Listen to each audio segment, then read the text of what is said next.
finalizando mesmo o evento, fechando com chave de ouro e já inclusive fazendo, né, vamos dizer assim, o segundo encontro estadual nós propomos, terceiro encontro estadual nós propomos, que vai ser em 2027 em Açu. Então estão todos convidados. Ele vai passar a ser bianual, que realmente anual dá além de dar um certo trabalho, todo evento dá trabalho, né, para fazer, mas principalmente porque com 2 anos a gente vai ter mais tempo de refletir melhor as ações que estão acontecendo e principalmente fazer um processo de ver justamente um comparativo. O que é que de fato avançou de 2025 a 2027? O que é que precisa melhorar? O que é que a gente realmente pode fazer com que o nós propomos atinja uma capilaridade?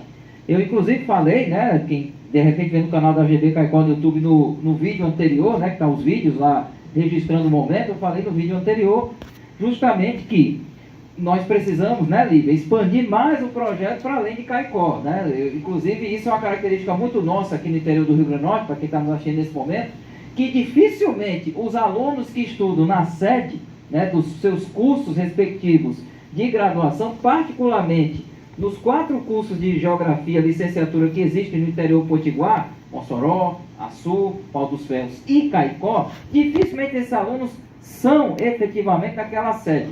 Se eu, por exemplo, pergunto agora, o pessoal não tem como ver aí, mas eu vou dizer aqui no vídeo. Quem não é de Caicó e que faz geografia aqui? Levanta o braço. Anaís, olha aí. Para quem de repente não está vendo, pelo menos uns 30%, 40%, pelo menos, por baixo, como se diz, não são moradores de Caicó. Isso acontece em Pau dos Ferros, isso acontece em Açu, está aí a prova. A professora Francisca Elisonetti, carinhosamente conhecida como ele, vai mostrar São Rafael, né? Não é exatamente Açu.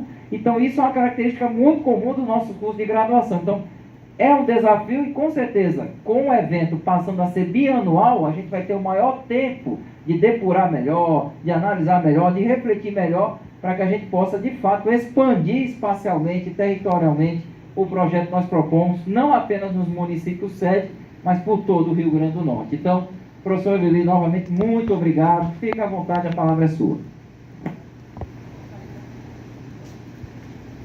Oi, bom dia a todas e a todos. Primeiro, saudar também, né, a galera que vai nos assistir aí no canal da AGB, no YouTube. Agradecer imensamente o convite do professor Iaponi, por estarmos mais uma vez aqui. A gente participa, né, diretamente da construção desse evento, como foi historicizado aí para vocês, iniciou-se em Pau dos Ferros, agora aqui. E nos nossos diálogos estreitando, a gente decidiu aí bianual, devido a todas essas questões que o Iaponi destacou para nós. Eu organizei uma apresentação para a gente ir conversando um pouco, e aí a gente intitulou de Cidadania e Inovação na Educação Geográfica no Vale do Açu, a territorialização do projeto nós propomos no município de São Rafael. E como nós trabalhamos na perspectiva da praxis, então a gente acha importante demarcar algumas questões do ponto de vista teórico, né, do que a gente está pensando acerca do nós propomos, né? O professor me antecedeu, já trouxe para vocês, inclusive, alguns autores que vão trabalhar a perspectiva da cidade. Então a gente também vai trazer aqui autores que pensam a escola, que pensam a cidadania, que pensam o território. Para além disso, eu vou trazer já para vocês algumas reflexões que estou construindo na minha tese de doutoramento, né? A gente está aprofundando o conceito de cidadania territorial. Então, vocês viram ontem pela fala do professor Sérgio Claudino, né? Que quando o projeto é pensado, esse conceito, essa noção, não era o foco, né? Depois, à medida que o projeto foi implementado, as pessoas começaram a querer entender melhor esse conceito. E aí alguns pesquisadores começaram a se aprofundar, mas nós não temos ainda um arcabouço teórico aprofundado mesmo, que dê conta do conceito, mas temos esforços sendo construídos e eu estou fazendo parte aí desses esforços, né? Então, comecemos pela escola. Vou trazer algumas reflexões para vocês, né? Aqui o Saviani vai destacar para a gente que a escola do século XXI, né, é o que nós temos hoje, o professor sabe muito bem disso, mas ainda com uma estrutura do século XIX. né? Então, é uma escola, se a gente for pensar do ponto de vista do que nós temos de escola hoje, que é secular, ela ainda se mantém com a mesma estrutura, inclusive com aquela perspectiva, olha como é que a gente chama, grade curricular, né? É uma perspectiva de uma escola que se fecha, que aprisiona, mas ao mesmo tempo ela é importante, nós vamos entender. E é uma escola, Giroso vai nos trazer isso, que reproduz a cultura, né, da classe dominante. Então, quando a classe trabalhadora ela tem a oportunidade de adentrar a escola, ela não adentra porque o Estado ou o sistema está começando a pensar na perspectiva social. Não, é porque nós precisamos formar a massa, né, qualificada para o trabalho. Então, quando a gente adentra, a gente não adentra com a perspectiva do conhecimento propedêutico, né? Na verdade, é muito mais para formar massa, mão de obra, né? Então, nós precisamos pensar em uma outra escola, né? Canário vai nos trazer isso, a partir da crítica ao modelo que nós temos. Então, nós temos uma escola posta, a pandemia nos afirmou e confirmou que ela é necessária. Não sei se vocês se lembram, mas antes da pandemia nós tínhamos um movimento crescente no Brasil com a ideia da educação familiar, né?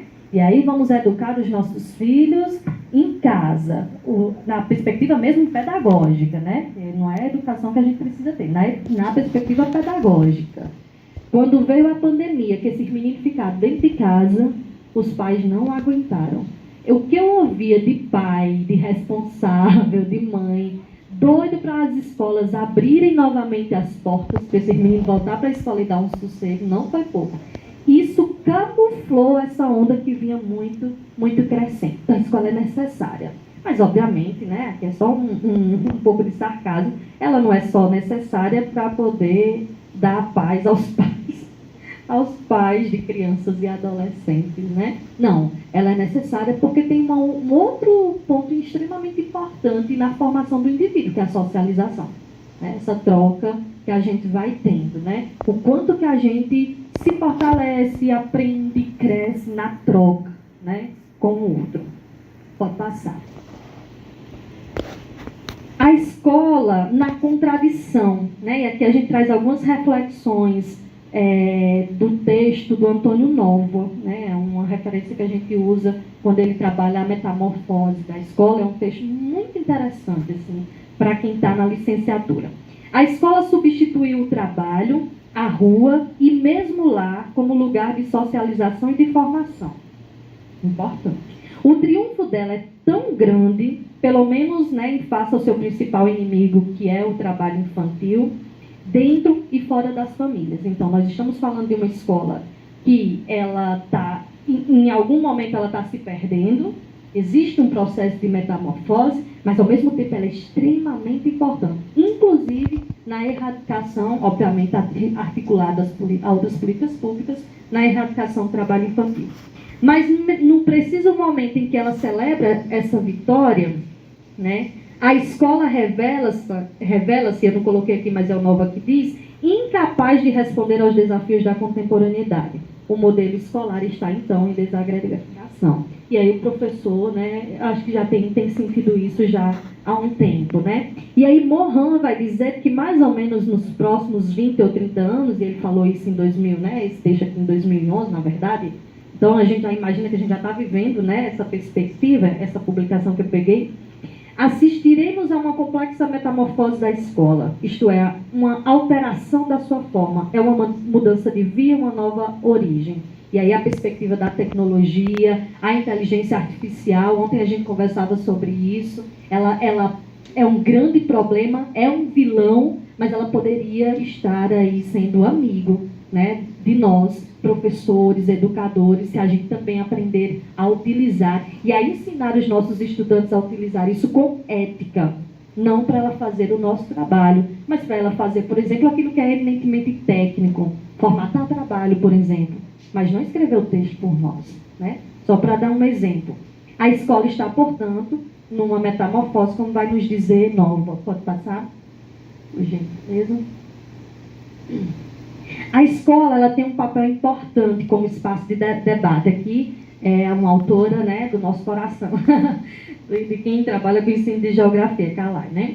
Dos problemas educacionais, políticos, econômicos e sociais, e também pelo exercício da cidadania. E a geografia enquanto disciplina, capaz de suscitar a construção crítica e reflexiva do indivíduo, tem, ao lado da escola, a possibilidade da transformação social. Calai já nos traz aqui mais um elemento para pensarmos a transformação da sociedade e para pensarmos a construção da cidadania, que é a geografia. Então, nós temos a escola e nós temos a geografia na escola, que é o que a gente chama de geografia escolar. Cavalcante vai contribuir com essa reflexão quando nos diz: uma referência para o trabalho escolar com a geografia devem ser as demandas de uma sociedade global, com problemas espaciais determinados, e as demandas locais, que trazem questões geográficas da cidade, aí o professor que, né, me antecedeu na fala destacou isso, do bairro ou da região, que estão constantemente reclamando por soluções técnicas e políticas. E aí a gente vai ver porque que nós propomos é tão interessante,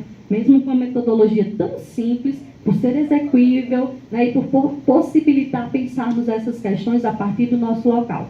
O onde, na geografia, o onde é muito importante. Não se analisa fenômeno sem antes localizar fenômeno, né? E o onde vocês vão possibilidade, né? Pode passar.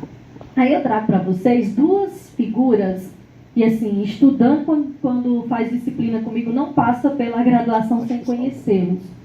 Vocês já tinham visto essas pessoas, introdução à ciência geográfica, possivelmente. Mas, muito possivelmente, vocês viram só aquele texto lá do Manuel Corrêa de Andrade falando, dando uma pincelada, e talvez não tenham lido textos dessas duas pessoas. Essas duas pessoas, que para mim são pessoas assim, que eu admiro extremamente, são dois geógrafos anarquistas do século XIX, extremamente importantes para a construção da geografia enquanto ciência, mas sobretudo para pensar a geografia escolar. Pouco lidos. E por que pouco lidos? Porque quando você pega as teorias do Ratzel, né, sobre território e Lablache, são teorias que sustentam a perspectiva colonialista.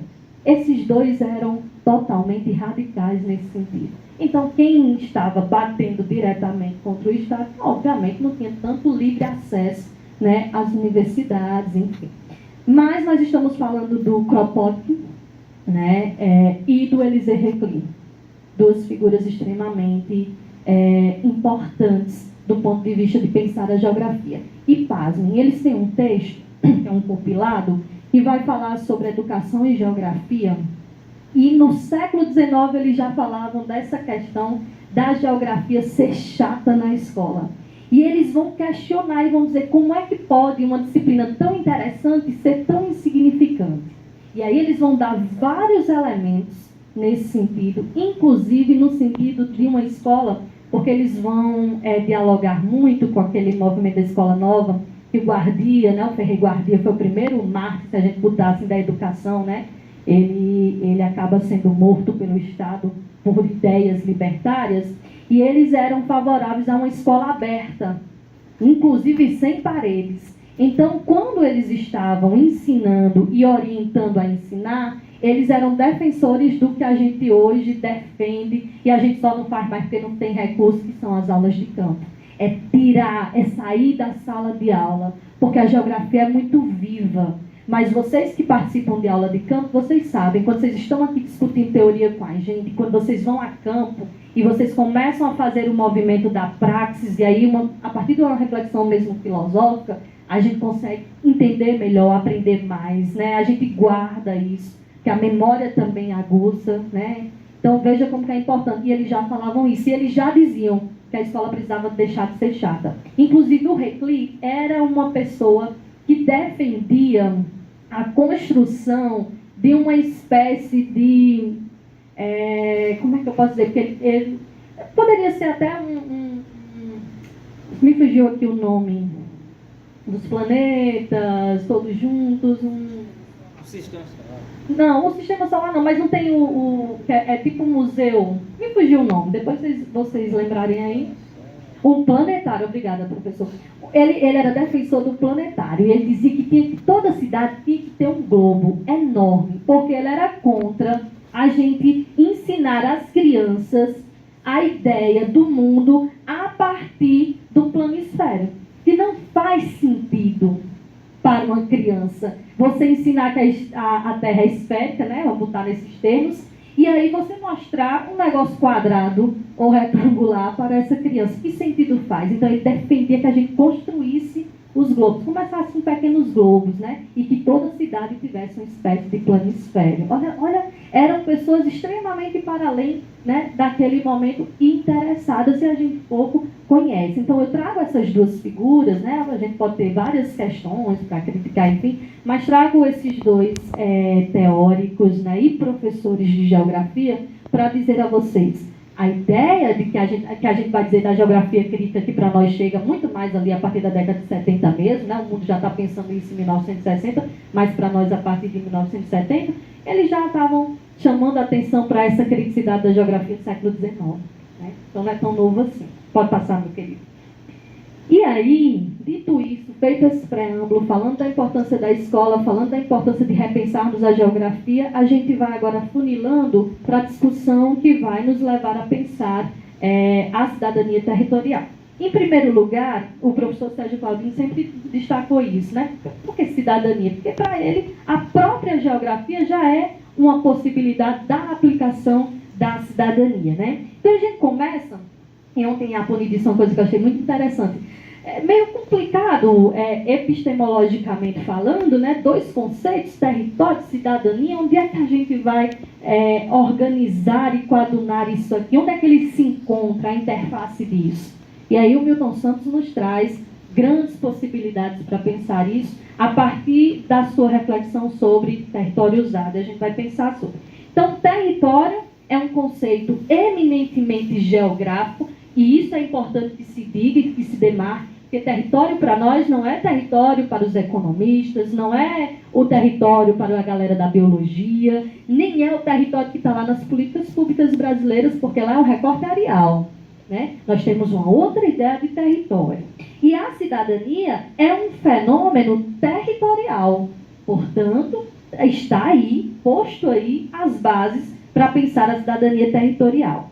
O território, pela sua organização e instrumentalização, deve ser usado como forma de se alcançar um projeto social igualitário. O professor Milton Santos vai dizer isso lá em Espaço do Cidadão. Portanto, o uso do território é o que vai nos dizer que temos cidadania ou temos esta negada, ou esta fragilizada. E o território brasileiro, e esse uso que se dá ao nosso território, é um uso extremamente excludente, é um uso que se faz muito mais por uma elite, pelo capital e capital externo, né? E aí os sujeitos simples, os homens lentos, para usar uma categoria filosófica do Milton Santos, são aqueles que fazem uso, poucos usos, porque tem poucas oportunidades, né? O território usado, e isso é lindo, e aí nos abre a porta para a gente pensar a cidadania territorial, é o chão mais a identidade. A identidade é o sentimento de pertencer àquilo que nos pertence. O território é o fundamento do trabalho, o lugar da residência, das trocas materiais e espirituais e do exercício da vida. Aqui tudo se dá, é por isso que ele vai fazer aquela reflexão similar, a mesma coisa, né? Sinônimo, na verdade, a palavra que ele usa de espaço banal, espaço de todas as gentes, para usar uma linguagem freiriana, né? E aí a gente chega, pode passar, no território usado. Os usos que se dá ao território podem servir, como dissemos inicialmente, ao fortalecimento da cidadania ou à sua negação. O nós está propondo usos mais igualitários, né? Usos mais solidários ao território, a partir do momento que exorta os estudantes a pensar os seus lugares, as problemáticas dos seus lugares. Exorta os homens lentos, porque não são os donos do capital que estão pensando os lugares. E aí a gente pode, inclusive, fazer aquela reflexão do Milton Santos do território enquanto recurso e do território enquanto abrigo. A escola, nós, professores, estudantes, através de um projeto tão interessante como nós propomos, fazemos o uso do território enquanto abrigo, onde a nossa vida se dá, se faz, a gente transforma, a gente melhora, a gente briga, a gente luta por condições melhores de vida. As empresas, né? O próprio Estado capitalista faz um uso muito mais perverso do território como recurso, extrai tudo. A gente vê o Vale do Açu, né? As multinacionais que se instalaram lá começaram a sair depois que destruíram o solo, a água, desapropriaram famílias, né? E estamos tendo agora o boom da energia fotovoltaica. Muito provavelmente isso também ocorrerá, né? Porque usam como recurso e não como abrigo. Sendo assim, o uso do território que se dá de maneira mais efetiva pelos agentes hegemônicos também se dá numa perspectiva de contrarracionalidade. É isso que nós estamos chamando e dizendo que a gente tem condições de fazer. Pelos hegemonizados, os homens pobres, que com a flexibilidade tropical, que ele vai trabalhar isso também lá por uma outra globalização, ou seja, capacidade de adaptação, de criatividade, ditam novos usos do território, usos contra-hegemônicos, mais solidários, endógenos e também de resistência. É aquela ideia do que nós propomos nos chama, que a gente tome as rédeas do nosso território, que a gente dite o que a gente quer. Por que as políticas públicas brasileiras muitas das vezes não dão certo? Muitas das vezes não conseguem resultados tão eficientes, porque os sujeitos, homens e mulheres no território, não são ouvidas. São políticas verticalizadas, elas vêm de cima para baixo. Elas não são horizontais, elas não escutam os sujeitos. E é o que a gente está chamando a atenção, inclusive, para incorporar no projeto que nós propomos. Os estudantes vão pensar as problemáticas, vão pensar, e esses estudantes estão no território onde eles vão pensar as problemáticas, eles são sujeitos, mas eles não pensam sozinhos. Ontem vocês ouviram o professor Sérgio Claudino dizendo, né? Eles aplicam questionários, né? Fazem os inquéritos com a população para saber o que esses sujeitos podem apontar de problemas e de soluções para os seus lugares. Quem sabe o que presta no lugar, o que não presta, o que é bom e o que é ruim, é quem mora naquele lugar. Não pode ser o sujeito de fora ditando o nosso viver. Tem que ser a gente. A gente tem que fazer uso disso, dessa força. E isso é um elemento extremamente ponderante para que a gente, de fato, exerça a nossa cidadania, que é, portanto, uma cidadania territorial, porque ela é localizável, certo? Dito isso, pode passar, meu querido. A gente vem para a ideia de cidadania, e aí a nossa base principal é o Espaço do Cidadão, do professor Milton Santos, né? É o nosso livro assim, de estudo principal que vai nortear, e obviamente a gente vai fazer outros diálogos, né? Aí a gente tem construído outras reflexões, a partir inclusive do Marshall, né? A gente também tem trabalhado com alguns historiadores brasileiros, são importantes, sociólogos também, Jacé de Souza, por exemplo, né? O Murilo de Carvalho, que é uma leitura necessária para quem pensa a cidadania. Mas aqui para nós a gente traz as ideias do professor Milton Santos, e ele diz uma coisa que para professor é muito importante: cidadania se aprende. E quem é que ensina? Professor. Professor. Numa perspectiva, como eu sou freiriana, dialógica, obviamente. Eu aprendo à medida que eu ensino à medida que eu aprendo. Só que eu não posso perder de vista que numa sala de aula, quem passou 4 anos numa graduação, quem passou recebendo toda uma formação pedagógica, técnica, fui eu. Então, não posso deixar que a minha aula seja dada pelo meu estudante. Eu tenho que colocar ele no processo de ensino-aprendizagem, sim, para tentar uma educação dialógica e uma aprendizagem nessa perspectiva, mas eu não posso me furtar que a figura ali, que planeja a aula, que executa junto com ele, sou eu. Porque senão a sala de aula vira uma bagunça. Não é, professor? Eu já fui ver um estagiário meu ministrando uma aula, e ele, meu Deus, foi assim horrível. O planejamento pouco, Domínio de conteúdo zero, porque é uma coisa importante. Como é que você consegue organizar e controlar um pouquinho mais uma turma de adolescentes ou de estudantes que estão lá no 6º ano do ensino fundamental? A primeira coisa, domínio de conteúdo. Se você não tiver, o estudante vai perceber e ele vai bagunçar a sua aula e você não vai ter domínio. E quando eu fui ver esse estagiário, foi um caos. E aí ele pegou o livro didático, que a gente reclamava tanto, e eu sou defensora do livro didático, mas a forma como usa, eu nunca acho que é o recurso que é o problema. Nunca.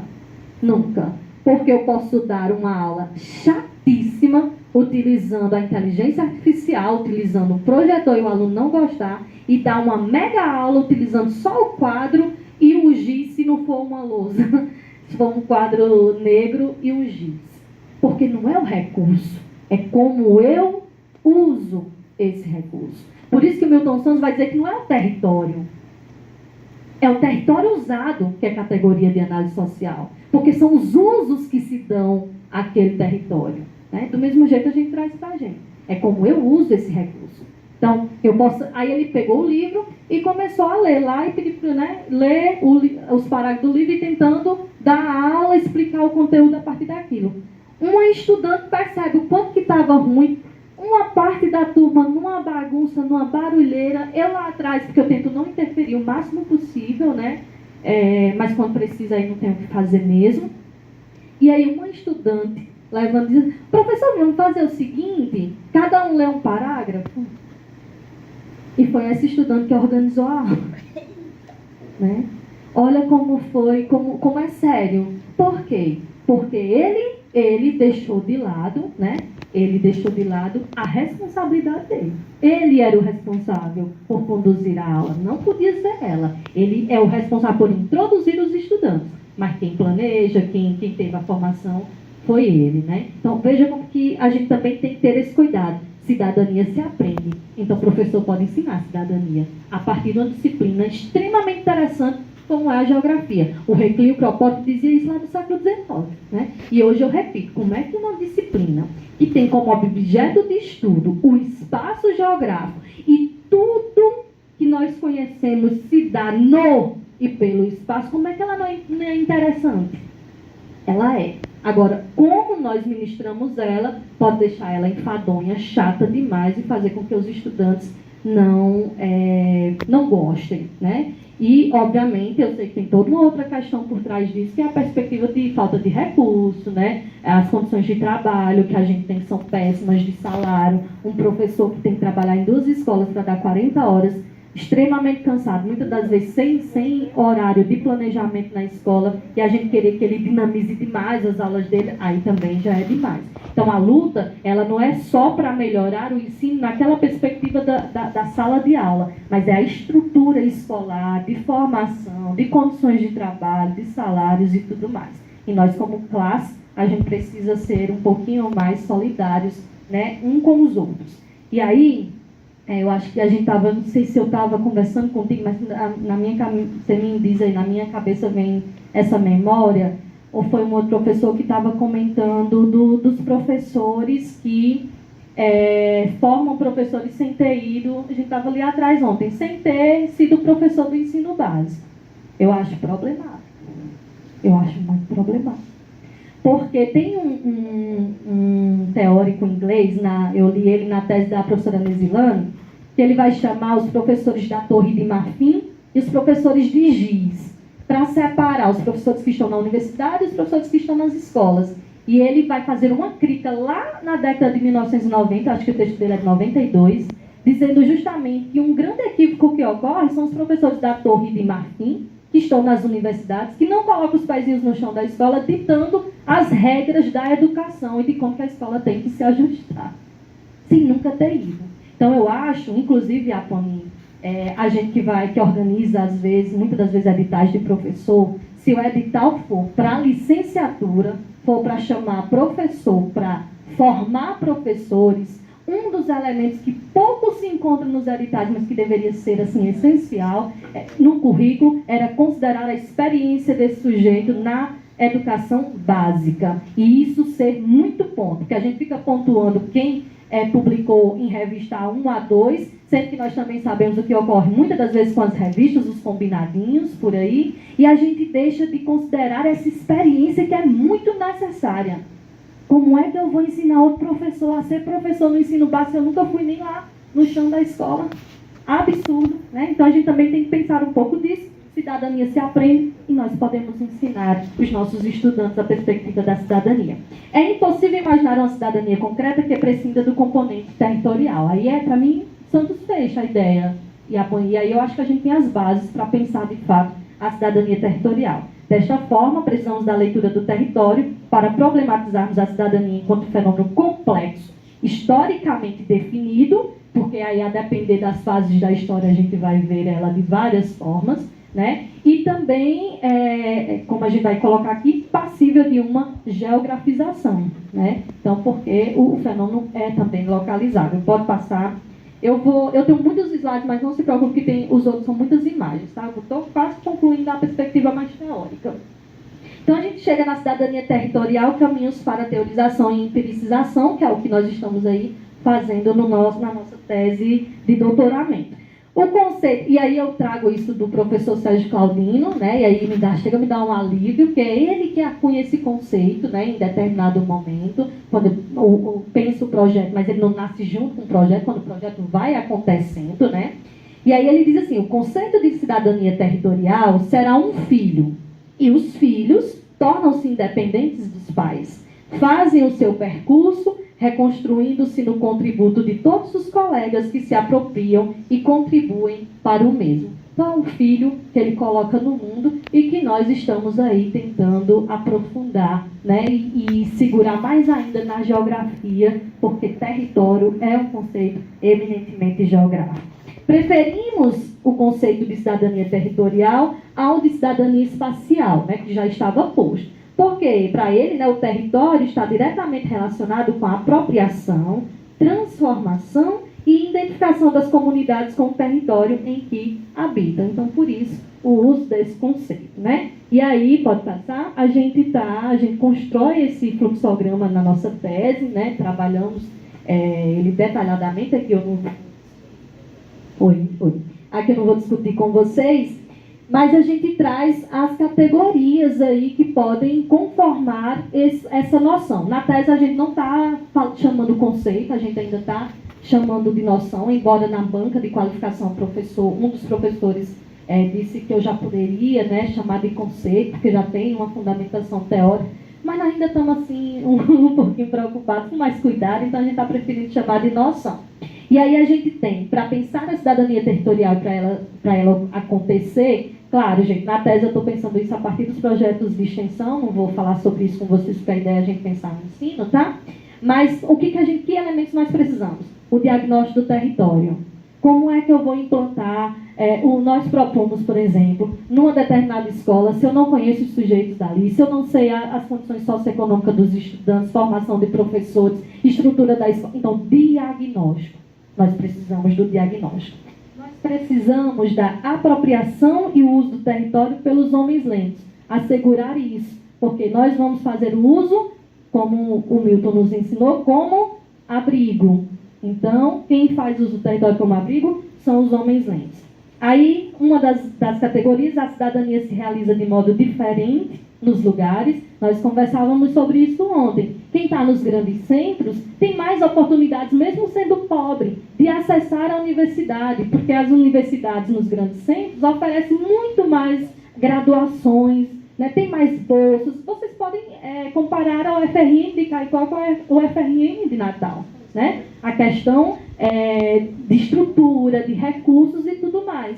Quem está longe dos grandes centros tem muito mais dificuldade. E nós já falávamos sobre isso, Iaponi, quando eu estudei o Bolsa Família, lá em 2014. Em 2012, 2014, no mestrado. Porque o que a gente percebeu? Que o beneficiário que recebia o Bolsa Família e morava na zona rural da cidade, ele já gastava um tanto para poder se deslocar da zona rural para chegar na cidade e para ir lá na lotérica sacar o Bolsa Família. Diferente de quem vivia na cidade, que não precisava mais gastar com a mobilidade dele, né? ele não ia gastar com transporte. Olha como é importante a gente entender que, a depender do lugar que a gente esteja, a gente vai ter mais experiências cidadãs ou menos experiências cidadãs, certo? A identidade territorial, né, que é um componente importante, eu vou só passar porque quero só frisar mais um. Conscientização a partir da educação popular. Precisamos pensar as materialidades e institucionalidades no território, aquela perspectiva, inclusive, das formas e das funções, né, Iaponi? Participação ativa no planejamento territorial, mobilidade, justiça territorial, não tem como a gente pensar na perspectiva da cidadania sem que a gente ateste e lute por uma justiça territorial, e a gente pode falar, inclusive, de justiça ambiental. Quem é que está sofrendo mais com as mudanças climáticas? Né?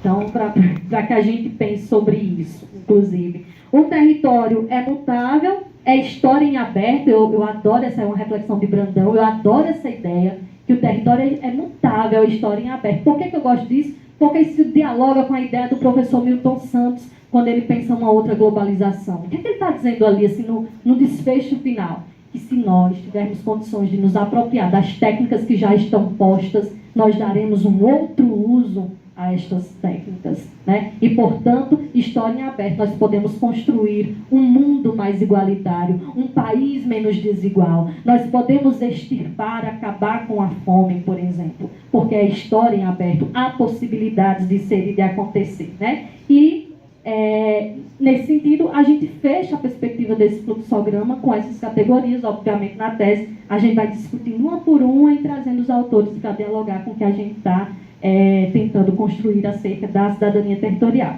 E aí, pode passar, aí a gente vai tendo esse entendimento do que é território, do que é cidadania, construindo a percepção de cidadania territorial, a gente vai agora apresentar para vocês algumas das nossas experiências com relação ao nós propomos em São Rafael, certo? Então, nós começamos aqui, o começo nem tão começo assim, né?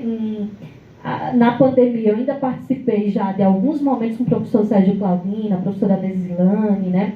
Em reuniões do grupo ibero-americano. Então, eu já comecei a ficar bastante instigada com a perspectiva do nós propomos. Mas ali era só mesmo uma coisa da curiosidade, né? E aí a gente começa a afirmar isso aqui, nesse anfiteatro, né?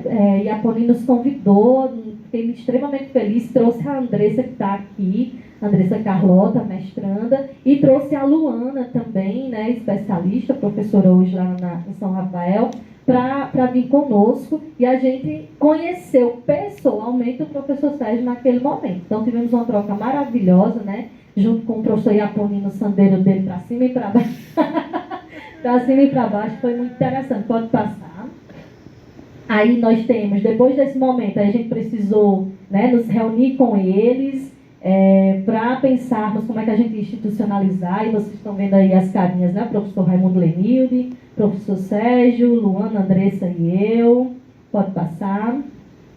Aí a gente chega, depois dessa institucionalização, os acordos de cooperação entre a UERN, a Universidade de Lisboa, que já tinha sido feito pelo professor Rosalvo, isso facilitou porque já tinha tido um caminho institucional fechado, né? A gente vai formar também essas institucionalizações, vocês vão ver ali nas fotos, com as escolas também, esse processo mais burocrático, mas ele é importante, necessário. Então, aqui a gente apresenta para vocês São Rafael e as duas escolas que a gente trabalhou. Uma escola de ensino fundamental e do município, a outra de ensino médio do estado. Pode passar.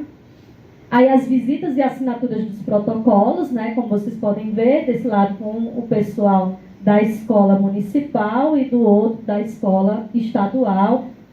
Tanto gestão, e o professor Sérgio ontem disse isso, a importância do diálogo com a gestão, né, com a gestão da escola, quanto com os professores. Pode passar. Aí nós temos a apresentação aos docentes e discentes do projeto, né? Que projeto é esse? Então foi um momento de reunião, de explicar a eles direitinho como é que se desenvolveu. Pode passar. Aqui nós temos as etapas, certo? Vou olhando aqui na minha cópia para não ficar com dor nas costas. O Nós Propomos possibilita experienciar a cidadania territorial. Então nós temos as etapas do projeto Nós Propomos nas escolas: levantamento preliminar, seleção do problema, embasamento teórico, trabalho de campo, tabulação de dados, construção do projeto, preparação das apresentações. A gente culmina com o seminário municipal, só que a gente nem pode dizer que esse foi a última etapa do projeto, porque depois do seminário municipal, as meninas aplicaram um diagnóstico pós nós propomos para ver, entender a percepção de cidadania desses estudantes, o que eles tinham antes e o que eles passaram a ter após participarem do projeto desse. Isso foi fantástico. E vocês vão ver isso, esses resultados estão nas monografias de especialização da Andressa e da Luana, publicada, está inclusive lá no repositório da UER, tá? Se vocês tiverem curiosidade, pode passar. Pode passar. Aí nós temos os trabalhos de campo, e depois que eles selecionaram os problemas, as meninas trabalharam da seguinte forma. No primeiro momento, elas fizeram só uma atividade que a gente pode fazer em qualquer momento com os conteúdos que a gente dá, colocou esses alunos para pensarem um problema e eles trazerem uma solução. Só uma ideia, colocar em cartaz e trazer isso para a sala de aula. Eles fizeram. Depois disso, elas estruturaram e aí dividiram em grupos e foram encaminhar os projetos. Então, aqui já foram os trabalhos de campo, a partir das problemáticas que eles identificaram. Pode passar. Mais um pouco. E debates também na escola, né? No momento que eles identificavam e sentavam depois para pensar esses problemas, né? Do ponto de vista também teórico e empírico. Pode passar.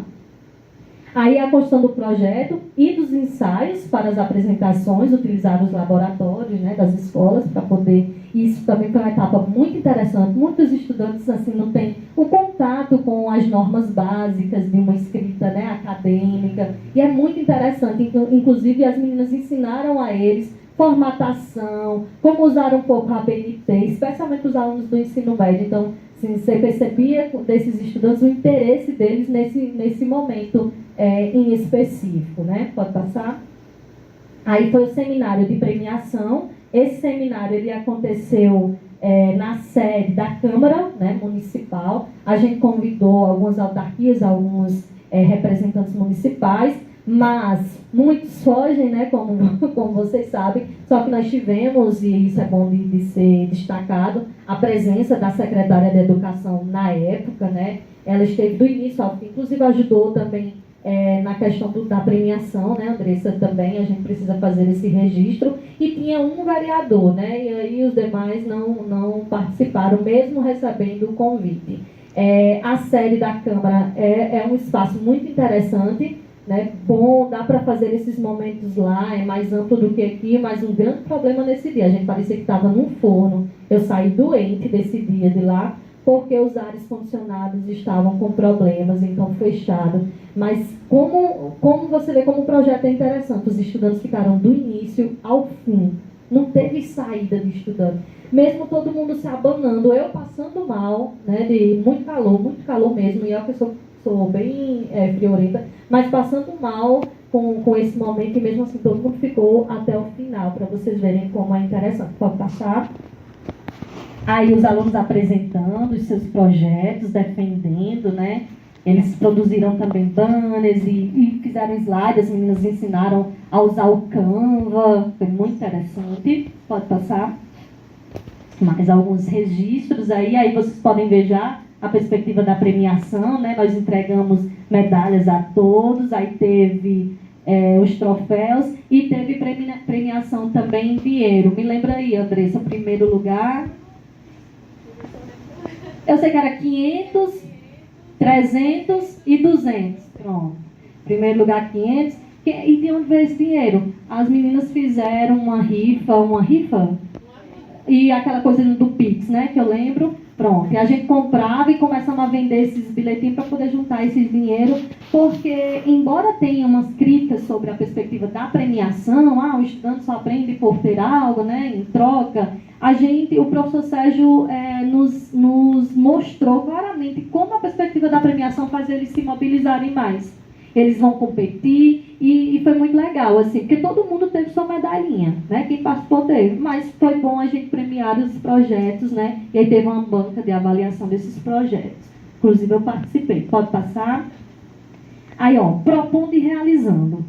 Um dos projetos identificou que a reforma dessa escola estava atrasada há muito tempo. né? A comunidade provocava e nada. Pode passar. Depois que a gente realizou, uma obra que estava parada começou a andar, voltou a andar. Por quê? Porque isso foi publicizado. Inclusive, uma coisa muito importante, publicar nas redes, né? Então, isso foi para as redes, foi para o Instagram da prefeitura, as pessoas começaram a cobrar, os estudantes começaram a cobrar, então, de repente, rapidamente, uma obra que estava paralisada começou, retornou os trabalhos, e a escola foi, o Centro Municipal de Educação Infantil foi, então, entregue, depois do Nós Propomos. Pode passar? A gente identificou isso em outros momentos também. Esse acúmulo de lixo, né? Não passava o carro ali da prefeitura, em alguns lugares, e vocês sabem disso, né? Quanto mais distante dos centros, quanto mais à margem, mais o poder público se afasta, se ausenta. Então, os alunos identificaram isso na rua deles e colocaram como problemática, construíram um projeto, disseram como fazer, pode passar. Depois do Nós Propomos, já estava tendo ali a prefeitura agindo como deve, né? Pode passar. Aí outros frutos desses acadêmicos, né? Eu trago aqui as 2 monografias das meninas já publicadas, né? Então, outros frutos desse projeto. Elas realizaram o projeto, executaram o projeto, fizeram uma metodologia participante, porque elas estavam envolvidas diretamente no projeto, e depois elas sistematizaram isso no texto monográfico delas, 2 monografias excelentes. O professor Sérgio Flavinho participou da banca de Andressa, e o professor Raimundo Lenilde participou da banca de Luana, né? Esses trabalhos vão ser publicados agora na nossa revista, que é a A3, né? A revista de Açu está A3 também. Então, estamos muito felizes com esse resultado. Pode passar. Aí é preciso, deixa eu vir para aqui, para não ficar com dor, é preciso coragem, né? Eu trago essa reflexão do texto novo que eu indiquei para vocês. A transformação pode começar de muitas maneiras. E vocês viram que nós transformamos em apenas 6 meses, porque o projeto não foi de 1 ano, foi em 6 meses, nós transformamos muita coisa em São Rafael, né? A partir das demandas dos sujeitos em seus territórios.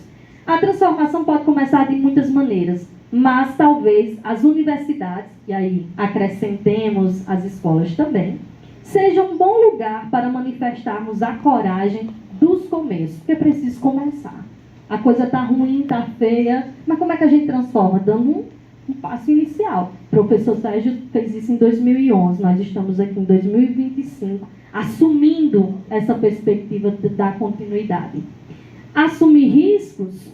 Claro, mas de que valeria um pensamento inofensivo, vazio, sem os riscos da ação, sem a virtude do compromisso? A coragem é o contrário do medo. É mesmo o seu antídoto. Em vez de dedicarmos o nosso tempo a elaborar justificações para a inércia, ou seja, nada se resolve, aqui nada presta, né? O problema são os políticos. Não é assim que a gente faz? E a gente fica ali na inércia, sem nos comprometermos, que é a ideia da cidadania ativa, né? Sem nos comprometermos com a transformação do nosso território. Então, em vez de dedicarmos o nosso tempo a elaborar justificações para a inércia, concentremos na injustificabilidade de certas situações. Não há coragem sem ação. Portanto, não existe cidadania territorial sem o agir no território, sem a ação do sujeito. E a geografia, com seu arcabouço teórico-metodológico, tem condições suficientes para instrumentalizar nós nesse agir cidadão, né? Nessa perspectiva da educação geográfica. Pode passar? E assim, eu vou concluindo agradecendo ao IGOT, agradecendo ao UR, ao UFRN, ao professor Sérgio Claudino, né, o nosso idealizador, ao professor Lenilde, o nosso embaixador, ao querido professor e amigo, e quem eu admiro muito, e quero dizer isso publicamente, que fique gravado aí, Aponi, você faz assim, um trabalho excelente. Eu vou só abrir um parêntese. Uma das coisas que mais me emocionou em Aponi, a gente conversou muito sobre isso na relação com Aponi, da outra vez que a gente veio, em 2023, né, Andressa e Luana, foi Aponi, ele deixou o professor Sérgio Claudinho, e a Nesilane disse para mim, tu fica de olho, que ela é muito preocupada com o Sérgio, né? Tu fica de olho, cuida de Sérgio. Ele deixou o professor Sérgio Claudinho esperando não sei quanto tempo numa padariazinha, aí eu e as meninas ajudamos ele para ele fazer um lanche. E sabe por que ele deixou? Porque ele tinha uns estudantes com quem ele tinha se comprometido a ir deixar, não sei se na residência, em algum lugar assim. Era 4 estudantes. O professor Sérgio Claudinho, um professor europeu, né, lá de Lisboa, que normalmente a gente vai com todas as pompas e ele merece ser super bem tratado, mas Iaponi não faz diferença entre os sujeitos. Então eu me emociono demais. Eu espero que você consiga contagiar os seus estudantes com essa sua forma de ser e de agir no seu território, meu amigo. Muito obrigada, obrigada. Nós estamos juntos, viu, na academia e na vida. Você pode contar com essa amiga aqui. Onde eu chego, eu faço a defesa do seu nome, de você enquanto professor, porque eu lhe admiro demais. Gostaria de agradecer à comunidade escolar. Eu estendo isso às 2 escolas que receberam esse projeto, né? A gente já está tentando novamente, né, Andressa, a partir agora da pesquisa de mestrado dela, estamos conversando aí, porque eu me afastei agora para terminar o doutorado, então possivelmente as ações retornarão agora só o próximo ano mesmo, né? Mas agradecer às 2 escolas, agradecer muito a Andressa e a Luana, porque se elas não tivessem aceitado essa loucura que a gente sugeriu de uma hora para outra, depois de... Porque quem passa por Sérgio Claudinho e é contagiado com ele pelo Nós Propomos, não consegue não assumir essa responsabilidade. Então, de uma hora para outra, essas meninas abraçaram e elas fizeram muito. Elas fizeram especialização, elas fizeram uma monografia de excelência, foram, assim, muito bem avaliadas. Agradecer a elas. O nome não está aqui, mas eu estendo esse agradecimento a Leni, que está aqui, que veio conosco. Né? E Leni esteve no primeiro evento Nós Propomos lá em Pau dos Ferros, gostou. Aí eu convidei ela para vir agora, também gostou. E a Poni, eu já estou aqui articulando com ela, viu, que eu quero que ela entre no mestrado, que venha aqui ser orientanda sua, enfim, eu estou aí tentando incentivá-la. E Leni é uma amiga querida, foi nossa estudante também lá na geografia, é também especialista, terminou especialização conosco, né? E ela é entusiasta da perspectiva da educação e da cidadania, né? Não é muito da sala de aula, porque ela disse, ainda não sabe se quer ir para a sala de aula, mas gosta de pensar a escola, né? E gosta de pensar essas questões. Pode passar, meu querido, as nossas referências, bem rapidinho. Parou? Pronto. E pode passar o último slide, é só o meu contato, quem quiser aí... Ah, ficou apagadinho. Mas é franciscaelizonete@uern.br, certo? A gente pode aí trocar e conversar depois. Peço desculpas por, né, falar muito, mas eu queria fechar bem a ideia, né? E a Poni me deixou à vontade, então pronto. Um abraço a todas e todos e muito obrigada. Encerramos com chave de ouro, né? Com a fala da nossa querida professora Francisca Elizonetti, conhecida carinhosamente como Lili, né? E fico muito feliz pela deferência, né, de 2023. Se fala tanto que eu lembro das coisas, mas eu não lembrava dessa história. Lembrei que deixei mesmo o velho Sérgio Claudinho lá passando fome lá na padaria. Isso eu lembrei mesmo, mas eu não lembrava que ia ser todo esse contexto. Mas fica a lição, né, que nós propomos, que a gente pode multiplicar o projeto. Fica também a cobrança para mim mesmo, para a gente tentar encher mais, entre aspas, o saco do governo do Estado da Direc para fazer essa reforma, quem sabe com a criação, né, de repente, de um perfil do Nós Propomos, que é uma cobrança, né, que inclusive os nossos bolsistas, né, Luan, faz tempo de criar um perfil na rede social exclusivo para Nós Propomos, né, e não ficar misturado com outras postagens, para a gente começar a fazer isso. Eu acho que isso aí já é o que a gente já pode fazer de imediato, e aí fazendo as outras coisas. Então, novamente, obrigado, professor Francisco Elizonetti, carinhosamente como Lili, Marcos Vinícius, professor Gerson Grande, professor Marcos Vinícius, obrigado novamente a vocês por estarem aí com a gente, né? E a gente se encontra em 2027 em Açu. Valeu, gente, obrigado. E viva o Nós Propomos.